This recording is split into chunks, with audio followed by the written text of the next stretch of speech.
On June 11th, 1998, at around 11:45 a.m., off-duty LA County Sheriff's Deputy Jonathan Aujay went for a hike in the Devil's Punch Bowl, and he never came back. What is the Devil... Hang on. Cheers. Cheers to your health bar. What is the Devil's Punch Bowl exactly? It's like a nature area in Antelope Valley that's mostly like rocks and granite. But why is it the Devil's Punch Bowl? I have no idea. Didn't look into that. I saw a picture, and it looked like the Devil's Molcajete. You know what I mean? It's just like rock. Maybe the Devil's Champurrado, but I don't know. Well, I was looking up like mysterious stuff that happened there, but as far as I could tell on a basic Just search, this. I mean, mysterious, not spooky. You weren't searching for spooky things that happened. I didn't type spooky. I put mysterious. Yeah, it's a remote park in Antelope Valley on the north slope of the San Gabriel Mountains. By the time I'm recording this, it may or may not still be on fire. Yeah. It was on fire recently. Devil's Punch Bowl is very Antelope Valley, very deserty and granite-y, good for long wilderness hikes. Jonathan Aujay frequently visited these trails as he was an avid hiker and outdoorsman. He was incredibly skilled in those regards, and he was not a wafy city boy like me. He was like a 6-foot-tall former paratrooper for the U.S. Army Special Forces unit. He's more like me then. Okay. The only thing I have in common with that description of him is the word foot. I have 6 feet in a bag. I'm Ed Gein. Hi. Hi, nice to meet you. Nice to meet you. To your health bar. As you rub lotion on other people. He was a guy who rarely called in sick or took vacations. He worked the night shift as a sheriff's deputy because he knew that that's when the work would be harder to do. The tougher cases are on that shift, so he volunteered for it. He'd been in the department for 18 years and was part of the SEB, the Special Enforcement Bureau, which handles like SWAT and canine operations for the sheriff's deputy. So this is like a top-notch soldier, cop type Soldier guy. of fortune. All of this to say, walking for a hike into the Devil's Punch Bowl was a beyond easy task for him, and not coming back was impossible. Maybe it's the kind of thing where like your immune system is so strong it's destroying your body because it's overreacting to this minor thing that. And then you get like you bump into a cactus and you're literally dead in a second. Yeah, I didn't plan for this. The cactus is eating my body and bones, and no one will ever find me. At around 11:45 on June 11th, Jonathan Aujay parked his truck at the Devil's Punch Bowl and started his hike wearing a green backpack. On the day of his Christopher Green backpack. Christopher Green backpack. Christopher Green. What did you say? Christopher Green backpack. That's the person from the beginning. Yeah, the guy from Clue. On the day of his disappearance and very early into his hike, Aujay encountered a class of children on a field trip. Now, he knew this class because he recently visited them with this canine, a dog named Bosco. Belgium... Don't just glance over that. A dog named Bosco? Tell me more. Bosco Boomhauer. They were all happy to see him, and Aujay told the kids that he was going 20 miles off the Mount Baden-Powell. It's a summit. It has a height of 9,400 feet. He's going to be back around about sunset. That's what he told the class or the teacher or whatever. 9,000 feet? I know that we always get elevations wrong. Yeah. But that sounds pretty tall. It sounds pretty tall for Antelope Valley. We might be getting this wrong. I think that's the biggest mountain in the world. I might be getting this wrong. I think that breaks through the atmosphere and it climbs into space. I might be getting it wrong. Wait a minute. He climbed to the moon? He's a mailman for the moon every day. 2 employees of a camp saw a man who fit his description jogging in the direction of Mount Baden-Powell. At 6 that evening, another camp employee saw a man with a green backpack heading towards the parking lot. So people see him going up, the employees of the grounds. A person possibly saw him coming back, right? Around 6 o'clock. Mm-hmm.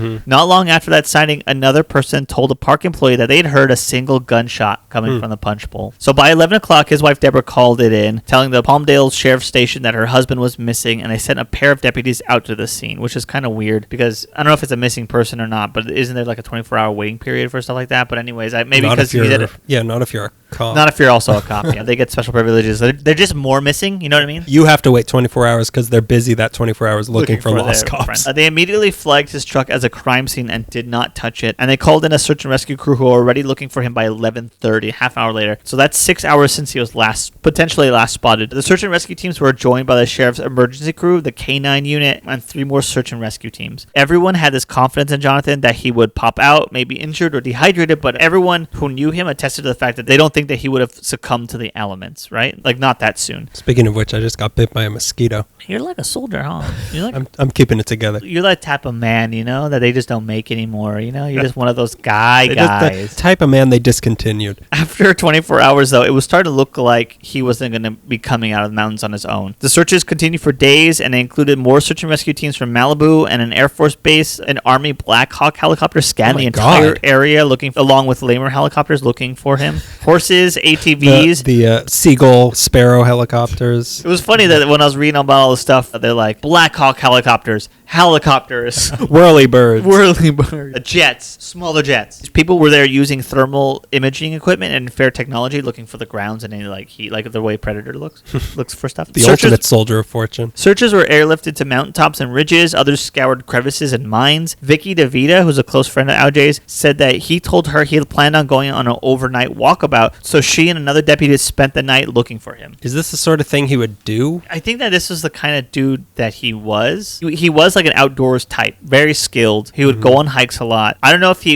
had a reputation of going on night walkabouts or just talked about it, but like he was the type of dude that when he said he would, people would like, oh wait, we better look. Like he did, obviously would. He's not like a chicken, like he's a woodsman. But they found nothing. After a week of looking, they opened up his truck and drove it back to his residence. Then the theories started. Some of his friends said he might have been working on a covert mission for the military. Some suspected he ran off to Alaska, where he was always said he wanted to sneak off to. His sister Jan is convinced he planned to disappear, that he was cunning enough to stash cash and get a new identity and just vanish. This is her theory because she knew that Jonathan was unhappy living in Antelope Valley. He actually wanted to live in Northern California wilderness. Like he said the last time she spoke with him, he was incredibly unhappy and he was ready to go. He was checked out. Jonathan and his wife were discussing divorce, and like Gene Spangler, Aujay also had a 5-year-old daughter, Chloe. Jonathan and his wife met when they were in high school and they were married for 12 years, but a month before he disappeared, he was ready to leave. The morning he left, he told Deborah, "Have a nice life. Tell Chloe I love her." All of these, actually all the stories we're covering have in common bad marriage. Yeah.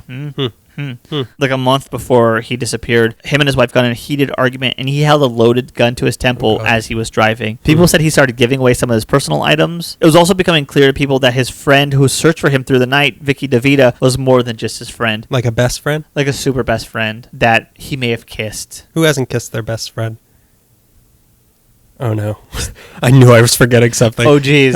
With situations like these, it's a lot to think about in retrospect. Like you don't really think about it at the time, but now he's missing for a week and you start putting all these things that you know about him together. Yeah, everything looks like a possible explanation. Exactly, when someone's been missing for a week. Was he planning on leaving his life in Antelope Valley, or was he planning on leaving life on the whole? The stronger theory with missing cases like these are suicide, that somebody would wander to the wilderness and kill themselves. After the 5-day search, the Sheriff Deputy's Missing Persons Bureau concluded that he had committed suicide, but there was no body. Yeah, why? I mean, it's one thing to go out into the wilderness and kill yourself, but why would you make it so hard to find your body? Yeah. What good does that do? I don't know how you don't find a body, you have all these conclusions, and you just call it a suicide. Or is there something else at play here? Was he murdered? If you bring up aliens. As if an expert outdoorsman going completely missing into the wilderness isn't spooky enough, here are 2 theories. Oh, here we go. Spooky Mulder's back. It's gotta be Bigfoot. It's gotta be Bigfoot. Hear me out, ESP. Mulder, that's impossible. I'm the Scully today. You are Scully. What's it like? It feels very logical. We could be looking at an alien and you'd be like, Mulder, you always do this. It's just a reflection of the light against the surface. She's covered in like green blood. One theory was that he was killed by a fellow deputy after stumbling upon a meth lab. Now, there are rumors around Antelope Valley that deputies were giving a heads up call to meth dealers and makers about drug busts. Through the decade, there were 5 internal investigations into this, and 35 deputies were found to be stealing millions of dollars from drug dealers.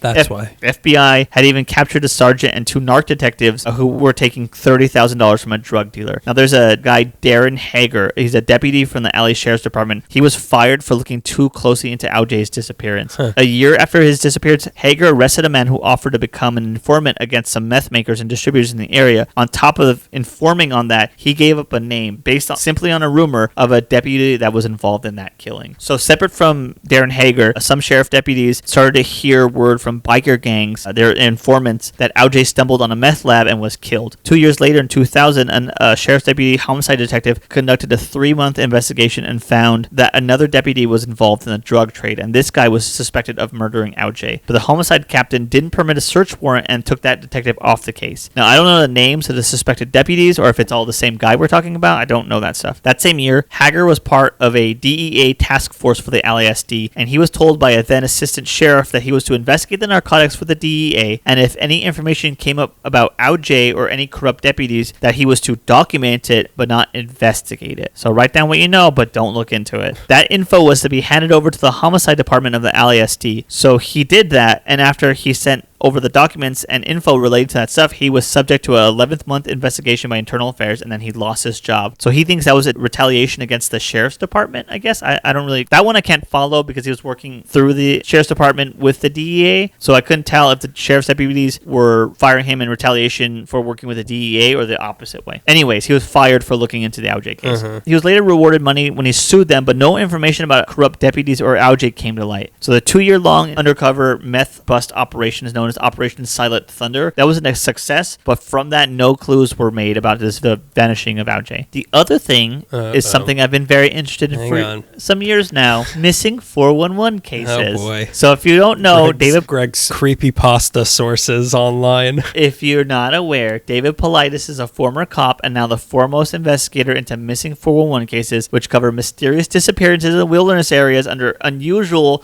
but patterned circumstances. Unusual, not spooky, though. Spooky! Oh my god. You haven't even seen the 2 documentaries about it, have you?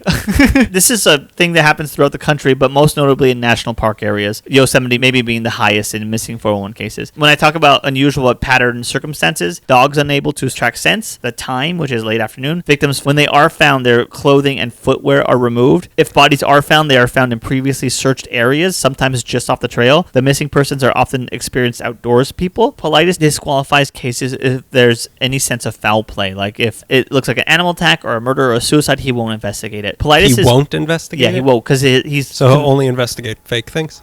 He'll only investigate mysterious disappearances in national park areas where there's no explanation for... Okay? Spooky. It's spooky. No, look, this guy is not Mulder. He's the paranoid guys Mulder goes to. His 3 friends, the Smoking Gunman. The Smoking Man is his own guy. Oh, you're right. What are these called? They had their spin-off show for a while, and you have to watch Did that. they? Yeah, for like a season. I was so excited. Once I get through the next 14 seasons of the X-Files, I'll go on to that. I wanted to like it so bad, and I didn't, and I was sad. The Spooky Boys? The Spooky Boys. Paulides is convinced, though, that this is a missing 401 case. Otherwise, we'd have a body. His whole thing with missing 401 is that he doesn't give you a conclusion. He's not like it's aliens or it's Bigfoot. He just gives you the information and lets you come to your own conclusion. Problem with Paulides... But the first letter of every sentence spells out Bigfoot? Yeah. The thing with him, though, I didn't know until I looked up into this case, was that before he did this, he was a Bigfoot hunter. And I thought he had so much credibility for being a former cop, but he leaves out the part where he used to hunt Bigfoot. He was a Bigfoot cop. Yeah. But missing 401, he could have just slipped into an area that is no longer visible to us, which is how cryptids come in and out of our existence. See, you made it spooky. This was all a Halloween episode, and you came in here and made it spooky. Our Halloween episode. I typed in missing 401 Los Angeles. Jonathan Aujay's name came up. I said, I'm going to look into that, and then I found a meth lab by accident.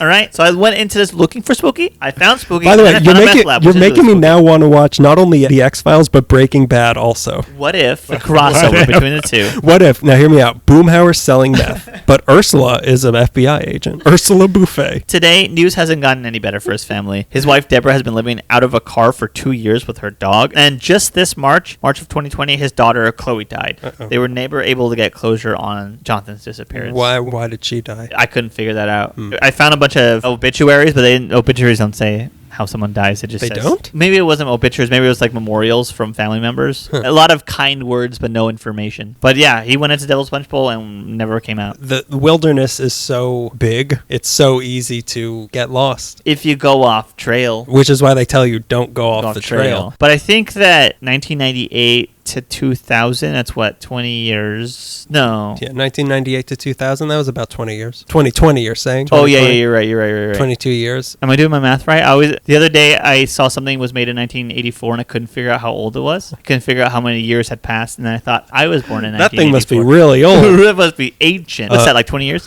What's that, like he had just turned 16? I'm convinced that you find something. Yeah, I mean... Like, nobody just, like, no bone. Like, animals don't eat bones. You find something. If you Bosco the dog, give a dog a bone. But I mean, if you're consistently searching, you would see like, oh, there's vultures or something over this spot. I don't know. I have no idea how search and rescue works, but also I can understand just disappearing in the wilderness. I've never been to Devil's Punch Bowl, so I'm always like if you say, oh, a person went missing in Yosemite, I would think, yeah, that would be hard because you can't helicopter over it. Yeah, because there's trees. Right. Also, like if you stand out and you just look, there's all these trees and bushes in your way. But And Devil's Punch Bowl is sort of an open space. it's more open. There's But not then if it's an open space, you see the meth lab. Unless it's some like a Lost situation where there's a hatch and... Or maybe you just like slip into this like area where... There we go. So hang on. A pocket. I'm with the FBI. Hang on. Let's just say that there's pockets out there. Let's just say that the pocket is out there and leave it at that. If you go to certain untouched areas, let's say a Mothman might come in and out of. And let's say sometimes someone might walk into it not knowing it and can't get back to this area. I'm not going to say dimensions, okay? I'm not going to say portals. I'm keeping this scientific. I'm not going to use the word dimension. I'm going to be very vague. Just to use dementia, which is what you have.